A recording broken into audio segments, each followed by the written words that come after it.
बिस्मिल्लाहिर्रहमानिर्रहीम। अस्सलाम वालेकुम नाज़रीन, आप यूट्यूब चैनल देख रहे हैं। मैं इमरान खान हूँ। सैलाब से नुकसानात पंजाब में बढ़ते चले जा रहे हैं।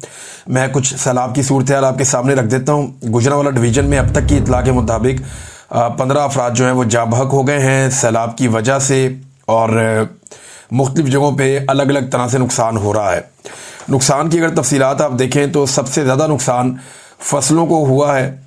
खड़ी फसलें बहुत बड़े पैमाने पर तबाह हुई हैं और ज़रूरी जो आलात हैं किसान के, उन्हें नुकसान हुआ है। तो सबसे ज़्यादा नुकसान जो है वो फसलों का और ज़रूरी आलात का हुआ है।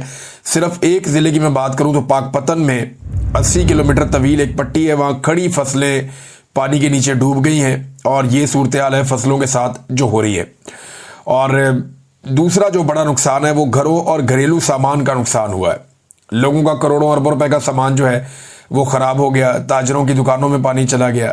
सियालकोट से ऐसे मनाजिर आए बड़े तकलीफ दे। वहाँ पे बारिश लगातार चल रही है, रिकॉर्ड बारिशें हो रही हैं। अब इंडिया वाली साइड पे भी हो रही हैं, पाकिस्तान में भी हो रही हैं, और दरियाओं में भी तो यानी है पानी बढ़ता चला जा रहा है। और जो सियालकोट के नाले हैं वो ओवरफ्लो होकर शहर की तरफ दाखिल हो गए, उसकी वजह से वहाँ बहुत नुकसान हुआ।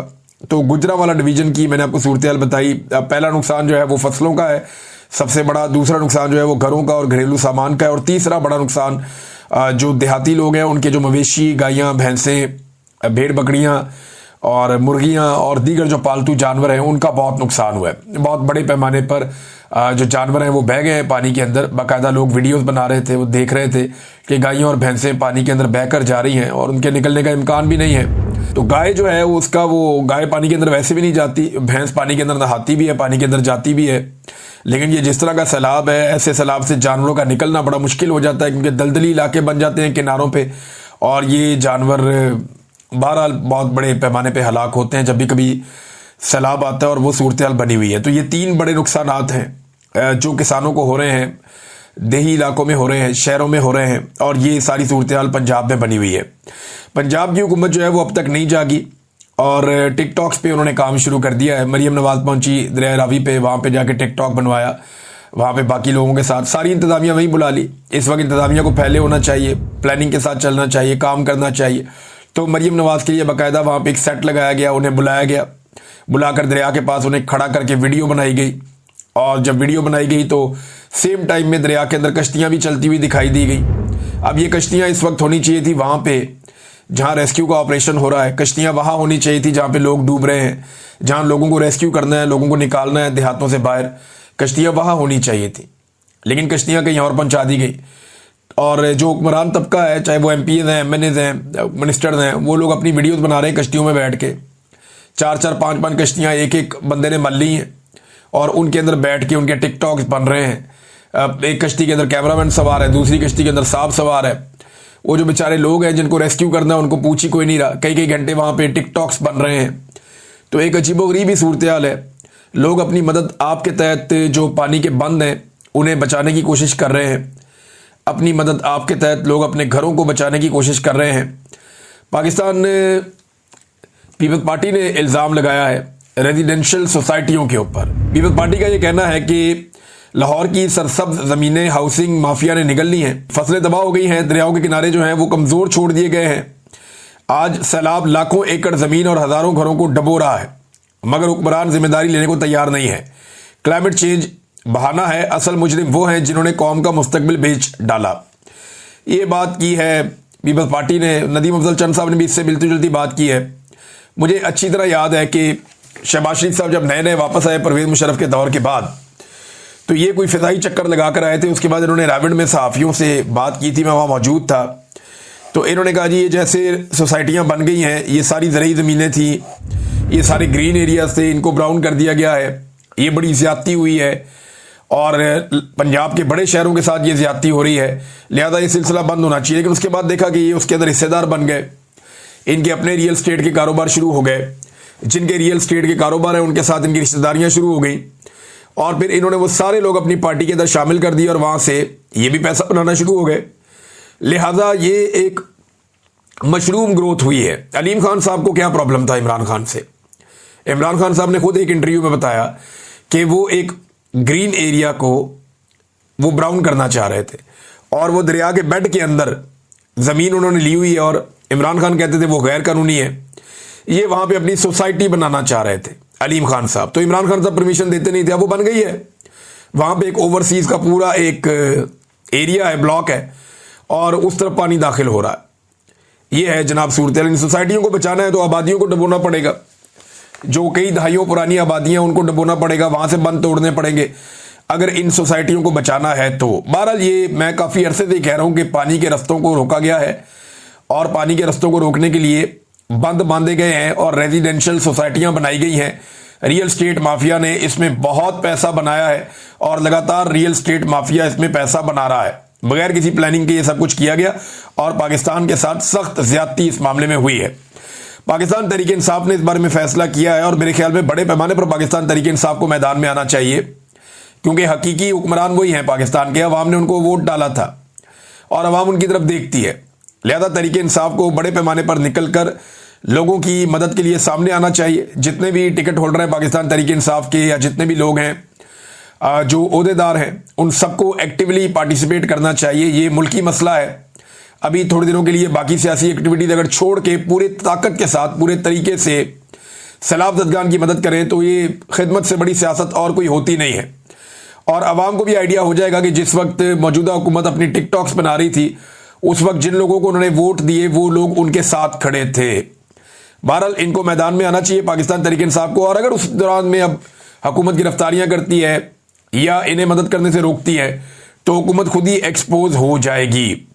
सियालकोट में सूरत हाल यह है कि 100 के करीब ऐसे देहात हैं जिनका राब्ता कट गया है, ज़मीनी राब्ता उनका कट गया है सियालकोट के साथ या शहरों के साथ। और लगातार कई इलाकों से ऐसी रिपोर्टें आ रही हैं, कसूर में भी, सियालकोट में भी और दीगर इजला से भी ये खबरें आ रही हैं कि कई देहात जो है उनका ज़मीनी रास्ता दूसरे इलाकों से कट रहा है और उसकी वजह से वहां पे कश्तियों की ज़रूरत है। लेकिन कश्तियों में तो टिकटॉक बन रहे हैं इस वक्त। नाज़रीन, एक और जो इंपॉर्टेंट चीज़ है वो ये है कि पंजाब हुकूमत ने और ब्यूरोक्रेसी ने इल्ज़ाम लगा दिया था भारत पे। ये सबसे आसान तरीका होता है कि आप कहें जी भारत ने अभी जारहियत कर दी है। सबसे आसान तरीका होता है कि आप दुश्मन के ऊपर इल्ज़ाम लगा दें कि साजिश हुई है जनाब, उन्होंने दहशतगर्दी होती है पाकिस्तान में, सीधा हम उठा के भारत के खाते में डालते हैं। हम अपनी एजेंसियों से और अपनी सिक्योरिटी फोर्सेस से नहीं पूछते कि ये दहशतगर्दी कैसे हो गई पाकिस्तान में। हम अपने आप को अकाउंटेबल नहीं ठहराते, हम उठाते हैं सीधा इल्जाम भारत के खाते में डाल देते हैं। अब वो दुश्मन है, उसने कोई अच्छा काम तो करना नहीं है। तो ये आबी जारहियत वाला मामला जो है ये बहुत उठाया गया और आई बिलीव, यानी मुझे भी यकीन है कि भारत ने पानी छोड़ा तो है। वो जब चाहता है पानी रोकता है, जब चाहता है छोड़ देता है। लेकिन भारत ने जो पानी छोड़ा है, अगर भारत वो पानी ना छोड़ता तो भारत के अंदर तबाही होती, और वो हो भी रही है। इस वक्त जो इतलात भारत से आ रही हैं, मकबूजा कश्मीर में बड़े पैमाने पे हलाकतें भी हुई हैं, लोग जांबाक हुए हैं और वहाँ बारिशें नहीं रुक रही। इसके अलावा भारतीय पंजाब में और दीगर इलाकों में बहुत सारे रकबे ज़ेरे आब आ गए हैं और वहाँ पे भी बंद टूट रहे हैं। जो हेडवर्क्स हैं उनके दरवाजे टूट रहे हैं। माधोपुर जो हेडवर्क है उसका भी उनका वो गेट उखड़ गया पानी के दबाव से। बहुत सारी और जगहों पे जो पानी उन्होंने भारत ने छोड़ा वो उन्हें छोड़ना पड़ गया, क्योंकि वो खुद को भी तबाही से बचा रहे हैं और भारत के अंदर भी इस वक्त सैलाबी सूरत हाल है। लेकिन क्योंकि देखिए फ्लो पाकिस्तान की तरफ आता है ना पानी का, तो भारत के लिए आसानी ये है कि उनके जो बॉर्डर के करीब के इलाके हैं वहाँ पर नुकसान होता है और वो पानी फिर पाकिस्तान में दाखिल हो जाता है। तो पाकिस्तान का नुकसान जो है वो बड़े पैमाने पर होता है और वो हम होता हुआ देख रहे हैं। तो भारत ने सारा पानी पाकिस्तान की तरफ छोड़ दिया। अब पंजाब हुकूमत ने आसान समझा कि जनाब जैसे फौज करती है वैसे हम भी करें, उठा के सारा इल्ज़ाम भारत के ऊपर डाल दिया। यही बात जो है ब्यूरोक्रेसी ने भी की, पंजाब हुकूमत ने भी की। हालांकि जो गवर्नर है सिंध का, उसने तो इस आबी जारहियत के ऊपर भारत से बदला लेने का ऐलान भी कर दिया कि जनाब भारत से इसका बदला लेंगे। थोड़े दिन पहले ये बंदा मोटरसाइकिलें लेकर निकला हुआ था कि मैं भारत में घुस जाऊंगा सारी मोटरसाइकिलें लेके। वैसे अजीब आदमी है, इसको भारत का रास्ता दिखाओ, वाघा बॉर्डर से ये जाना चाहता है तो चला जाए। कुछ अर्सा पहले वाघा बॉर्डर पे आके भी ये अजीबोगरीब हरकतें की हैं। थोड़े दिन पहले ये आदमी जो एक स्टेज के ऊपर चढ़ के डांस रहा था, वहां नाच नाच के अवाम को दिखा रहा था। कभी ये मस्जिद के मेंबर पे बैठ जाता है, कभी ये नाचना शुरू कर देता है, कभी ये मोटरसाइकिलों पे निकल जाता है, कभी ये बावर्ची बन जाता है। एक बहरूपिया है जिसे गवर्नर बना के जो है मुसल्लत कर दिया है सिंध के अंदर। अब सूरत हाल आपके सामने, ये सारा कुछ आप करता हुआ तो उसको देख रहे हैं। इस आदमी का क्या कैरेक्टर है, क्या कंट्रीब्यूशन है पाकिस्तान में, ये कोई नहीं बता सकता। लेकिन क्योंकि इसके ताल्लुकात अच्छे हैं एस्टेब्लिशमेंट के साथ, तो इसको उठा के गवर्नर सिंध लगाया हुआ। फैसल बटन ने बताया था इसके नट बोल्ट कस दिए, इसका सॉफ्टवेयर भी को अपडेट किया गया गुज़िश्ता दिनों में। लिहाजा इसने अब भारत को ये बुरा भला कहता है ताकि एस्टेब्लिशमेंट इससे खुश रहे। तो उसने कहा जनाब कि आप ही जारियत का बदला जो है वो भारत से हम लेंगे। लेकिन इन सब की उम्मीदों में पानी फेर दिया ख्वाजा आसिफ ने। ख्वाजा आसिफ ने साफ साफ ये कहा कि नहीं जी, भारत पे इल्ज़ाम नहीं लगा सकते। भारत ने बाकायदा में आगाह किया पानी छोड़ने से पहले ख्वाजा आसिफ के बकौल। ख्वाजा आसिफ ने कहा जी कि भारत ने हमें आगाह किया कि जनाब हम पानी छोड़ने वाले हैं, और 2 दफ़ा आगाह किया बकौल ख्वाजा आसिफ के। तो उसके बाद भारत ने पानी छोड़ा, और उसके बाद दूसरा ऑप्शन भी कोई नहीं है। उसके अपने इलाके डूब रहे हैं, लिहाजा जब उसके अपने इलाके डूब रहे हैं तो पानी पाकिस्तान की तरफ भेजेगा ना, वो अपनी बर्बादी तो नहीं करवाएगा। ये तो कोई दोस्त भी नहीं करेगा, तो भारत तो पाकिस्तान का उस तरह दोस्त भी नहीं है, तो वो तो कभी भी नहीं करेगा। लिहाजा भारत जब चाहता है पानी रोक भी देता है, जब चाहता है पानी छोड़ भी देता है। ये उसके पास इसका इख्तियार है और वो आपको दिखाई भी दे रहा है। तो सैलाब नादरीन, अब जो गुरुद्वारा है करतारपुर वाला, वो भी जो सिखों का एक मुकद्दस मकाम है, वो भी डूब गया है पानी के अंदर। वहाँ पे भी हालत जो है वो ख़राब है। और इस दफ़ा फिर पाकिस्तान ने जो है वो अरबों डॉलर का पानी समुंदर में ज़ाया कर दिया। यानी जब भी पाकिस्तान के अंदर फ्लड्स आते हैं, सैलाब आने के अलावा भी हम अपना पानी बहुत बड़ी मिकदार में समुंदर की नज़र कर देते हैं। हम डैम्स बना के पानी इकट्ठा नहीं करते, हम ऐसे आबी ज़ख़ीरे नहीं बनाते, झीलें नहीं बनाते जहाँ पे हम पानी इकट्ठा कर सकें। तो हमारा पानी जाता है समंदर में, अरबों डॉलर का पानी समंदर में जाता है। इस पानी से हम बेशुमार अजनास पैदा कर सकते हैं, पूरी दुनिया को अजनास पैदा करके एक्सपोर्ट कर सकते हैं, पाकिस्तान के ज़र मुबादला के ज़खायर को बेहतर कर सकते हैं, अपना जो ट्रेड का बैलेंस है उसको बेहतर कर सकते हैं। लेकिन इस तरफ तवज्जो ही कोई नहीं देता, और पाकिस्तान में डैम बने नहीं, तो ये पानी सीधा जाता है समंदर के अंदर। और जितना पाकिस्तान पैसा मांगता है पूरा साल में दुनिया से, उससे ज़्यादा का पानी हम समंदर की नज़र कर देते हैं हर साल। और जब फ्लड आता है तो बहुत बड़े पैमाने पर हम समंदर में पानी अपना फेंक देते हैं। 45 साल से नादरीन ये हुक्मरान है, ये जो खानदान बैठे हुए ना दोनों, ये 45 साल से इस मुल्क में हुक्मरानी कर रहे हैं। 45 साल हो गए हैं, इन्होंने अभी तक डैम नहीं बनाए।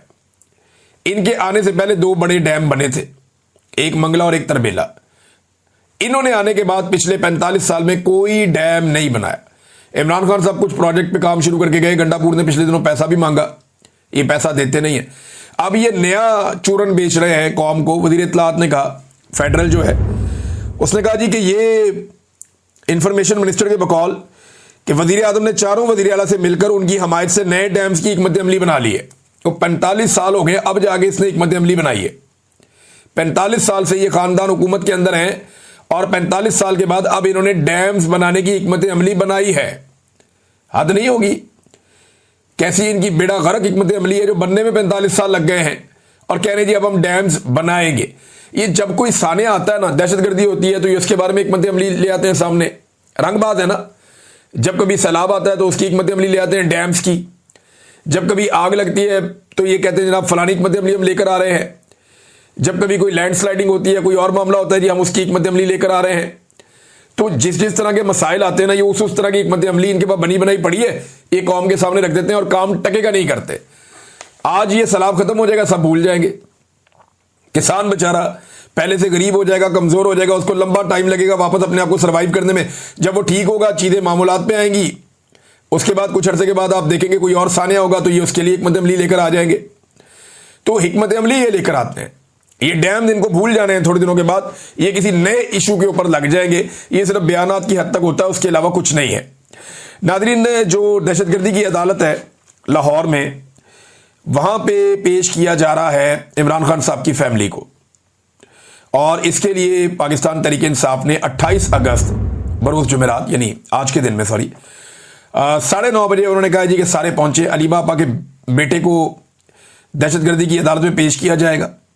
तो इस पे पाकिस्तान तहरीक इंसाफ ने यह अनाउंस किया है कि तमाम टिकट होल्डर्स और जितने भी अहम ओहदेदार हैं वो सारे के सारे, और जो यूथ है और जो ISF है, ये सब लोग पहुंचे वहां अदालत के बाद, ताकि इमरान खान साहब की फैमिली के साथ जो जुल्म और ज्यादती हो रही है उसके खिलाफ आवाज उठाई जा सके। नादरीन, एक खबर जो चल रही थी कल दुनिया न्यूज पे, वो अब दोबारा चलाएगी एयरवाई न्यूज पे। यानी पाकिस्तान डूब रहा है, मईशत तबाह हो गई है, दहशतगर्दी में लगातार इजाफा हो रहा है। एक पूरा सूबा जो है वो नो गो एरिया बन गया है। एक दूसरा सूबा है जहां पे बहुत सारे इलाकों में आप जा नहीं सकते, लेकिन इसके बावजूद जो एस्टेब्लिशमेंट है उसकी तवज्जो एक्सटेंशन पे। कि एक्सटेंशन की टेंशन किसी तरह खत्म हो जाए। कैप्टन सफदर ने भी उसके ऊपर स्टेटमेंट दिया है। वैसे कैप्टन सफदर ने एक बड़ा अजीबोगरीब स्टेटमेंट दिया। उन्होंने प्रेस क्लब के अंदर यह कह दिया कि नवाज शरीफ हजारा से भी जीता था। प्रेस क्लब में बैठे हुए थे, बात करते साफी भी थे कि जनाब नवाज शरीफ हजारा से भी इलेक्शन जीता था, वो तो गिनती में नवाज शरीफ को हरा दिया। सहाफियों के कह के छूट गए, सहाफियों ने हंसना शुरू कर दिया और इसको मजाक करार दे दिया। आप अंदाजा करें कि अब ये जीतने की बात भी करते हैं ना तो लोग हंसते हैं। इमरान खान साहब ने एक बात की है और ये बात रिपोर्ट हुई है इमरान खान साहब से जो मुलाकात की, जिन लोगों ने उन्होंने बात रिपोर्ट की। और इमरान खान साहब ने क्या कहा जरा ये आप सुन लें। इमरान खान साहब कहते हैं कि जी इंसान के पास 3 ताकतें हैं, रूहानी, इखलाकी और जिस्मानी। सबसे कमतर ताकत जिस्मानी है। हमने रूहानी और इखलाकी ताकत के साथ खड़े रहना है। किसी के पास ख्वाह टैंक, पिस्तौल और बंदूकें हों, वो पसपा होंगे। रूहानी और इखलाकी ताकत यकीनन फतहयाब होगी। ये इमरान खान साहब का एक स्टेटमेंट है। इससे पता चलता है कि इमरान खान साहब क्या सोच रहे हैं और मामला किस तरफ जाएगा। अब एस्टेब्लिशमेंट ने इमरान खान साहब का जो केस चल रहा था तोशाखाना 2 वाला, उसे रुकवा दिया है और उसकी जो है वो मुलतवी करवा दी है समात। इमरान खान साहब का ट्वीट आने के बाद, हाँ ट्वीट से मुझे एक चीज़ याद आई, मैं आपके साथ शेयर करता हूँ कि इमरान खान साहब की पार्टी के वो कौन कौन से लोग हैं जिन्होंने इमरान खान साहब का ट्वीट रीट्वीट नहीं किया। अच्छा, ये वो सारे लोग हैं जो उनकी कोर कमेटी के अहम लोग हैं ना। ये कोर कमेटी के वो कौन से मेंबर हैं जिन्होंने इमरान खान साहब का ट्वीट रीट्वीट नहीं किया। अच्छा जी, ये 26 अगस्त वाला जो बड़ा रोला पड़ा हुआ है, शिबली फराज साहब ने नहीं किया, शाह फरमान ने नहीं किया, शोएब शाहीन ने नहीं किया, अली असगर खान ने नहीं किया, अली मोहम्मद खान ने नहीं किया, सैयद अली बुखारी, आमिर डोगर, आतिफ खान, बाबर अवान, बैरिस्टर गौहर खान जो चेयरमैन है, चौधरी शफकत महमूद और डॉक्टर अरसलान खालिद, इन्होंने भी नहीं किया, हाफिज फरहद अब्बास इन्होंने भी नहीं किया, हम्माद अजहर ने भी नहीं किया और हुसनैन दरिशक ने भी नहीं किया। और इसके अलावा जी कमल शौदत साहिबा ने भी नहीं किया, खुरम शेर जमान साहब ने भी नहीं किया, मेजर ताहिर सादिक साहब ने भी नहीं किया, मोंडे सलाई ने भी नहीं किया और काजी अनवर साहब ने भी नहीं किया, रऊफ हसन साहब ने भी ये ट्वीट नहीं किया, मलिक तैमूर मसूद ने भी नहीं किया, वलीद इकबाल साहब ने भी नहीं किया, तैमूर सलीम खान झगड़ा साहब ने भी नहीं किया, बैरिस्टर उमैर नियादी साहब ने नहीं किया और जुल्फी बुखारी साहब ने भी नहीं किया, शहराम खान तरकई ने भी नहीं किया, सलमान अकरम राजा ने भी नहीं किया, नूरुल हक कादरी ने नहीं किया, डॉक्टर मुनीर बलोच ने भी नहीं किया, साहबजादा हामिद रजा, ये वैसे पाकिस्तान तहरीक इंसाफ से तो नहीं है लेकिन ये उनकी मेन लोगों में शामिल होते हैं, बैरिस्टर अली जफर, सरदार लतीफ़ खान खोसा, जैन कुरैशी, जमाल एहसन खान ईसा खेल, मियाँ असलम इकबाल, शहरियार अफरीदी, फैसल जावेद खान, सरदार अजहर तारिक खान और साहबजादा महबूब सुल्तान। अच्छा, ये वो लोग हैं जो उनकी कोर कमेटी के मेंबर्स हैं। इनमें से किसी ने भी इमरान खान साहब का जो ट्वीट है, जो सख्त ट्वीट है, उसको रीट्वीट नहीं किया। अब इन्होंने क्यों नहीं रीट्वीट किया, ये तो अब यही जवाब दे सकते हैं। या तो ये इमरान खान साहब के मौक़िफ़ को पसंद नहीं करते। बहुत सारे सहाफ़ियों ने भी इसको रीट्वीट किया क्योंकि इमरान खान का एक मौक़िफ़ है और वो ये समझते हैं कि इस वक्त के जो मिलिट्री चीफ हैं वो सियासत में किरदार अदा कर रहे हैं और उन्हें वो नहीं करना चाहिए। उनके आइन और उनके हलफ से गद्दारी है या खिलाफ वर्जी है उसकी। तो उन्होंने तनकीद का निशाना बनाया फील्ड मार्शल को। लेकिन पाकिस्तान तहरीक इंसाफ के इन अहम तरीन लोगों ने इसको रीट्वीट नहीं किया या इसको रीपोस्ट नहीं किया। ये इंपॉर्टेंट था, मैंने इसलिए आपके सामने रखा। नून लीग और पीपल्स पार्टी ने नाज़रीन फैसला किया कि पीटीआई के खिलाफ मिलकर मुकाबला करना और मिलकर इलेक्शन लड़ना है। तो नूरा कुश्ती ये आपस में करते रहते हैं खाली वक्त में, लेकिन जैसे ही पीटीआई से मुकाबला होता है ये दोनों इकट्ठे हो जाते हैं। इनके साथ एस्टेब्लिशमेंट और इनके साथ इलेक्शन कमीशन, सारे इकट्ठे होकर इलेक्शन लड़ते हैं। अब क्योंकि पाकिस्तान तहरीक इंसाफ ने ज़िमनी इंतखाबात का जो है वो बाइकआउट कर दिया, वो नहीं लड़ने जा रहे, तो अब मामला ये है कि ये बेचारे नूरा कुश्ती भी नहीं कर सकते क्योंकि इन्होंने पहले ही मिलकर लड़ने का फैसला कर लिया था। आयशा भुट्टा साहिबा ने एक ट्वीट किया है। ये वो खातून है जिन्होंने सबसे पहले ये लिस्ट जारी की थी, जिस लिस्ट में बताया गया था कि मरियम नवाज के खानदान से कौन कौन चला गया, बच्चे चले गए, दामाद, बेटी, दूसरी बेटी, उनके दोस्त, उनके बच्चे, उनके मुलाजिम, हमारे मुलाजिम, उनके मुलाजिम, जाती मुलाजिम, मेकअप आर्ट, ये सारा इन्होंने बताया था आयशा भुट्टा साहिबा ने। तो उसके बाद जैसी बदतमीजी की इंफॉर्मेशन मिनिस्टर ने, वो बहुत ही मायूब है। तो उसका इन्होंने जवाब दिया आयशा भुट्टा साहिबा ने कि उज़मा बुखारी आज के आपके नाम के साथ मैं साहिबा नहीं लगाऊंगी, क्योंकि आप पब्लिक टैक्स मनी का हिसाब मांगने पर आप में से बाहर होकर इखलाक बाख्ता गुफ्तगू पर उतर आई हैं। आप लोगों की अम्मियों को छोड़े, अब ये नामुनासिब था लोगों की माओ बहनों तक जाना, लेकिन ये एक मिनिस्टर की जुबान से ये चीज़ें अच्छी नहीं लगती। लेकिन अब एस्टेब्लिशमेंट की मर्जी है, उन्होंने ला के ऐसे लोगों को बिठा दिया है तो ठीक है, इसको भुगतेंगे, अवाम भी भुगतेगी, आप भी भुगतें। तो उन्होंने कहा जी पहले अपनी और अपने छोटे भाई की करप्शन का जवाब दें, वही भाई जो इंफॉर्मेशन डिपार्टमेंट चला रहा है। अच्छा, इनका कोई भाई इंफॉर्मेशन डिपार्टमेंट भी चला रहा है। चले, वो चीज़ें सामने आ जाएंगी अगर होंगी तो। अब तक के लिए इतनी, अपना ख्याल रखिएगा, अपने चैनल का भी। अल्लाह हाफिज़।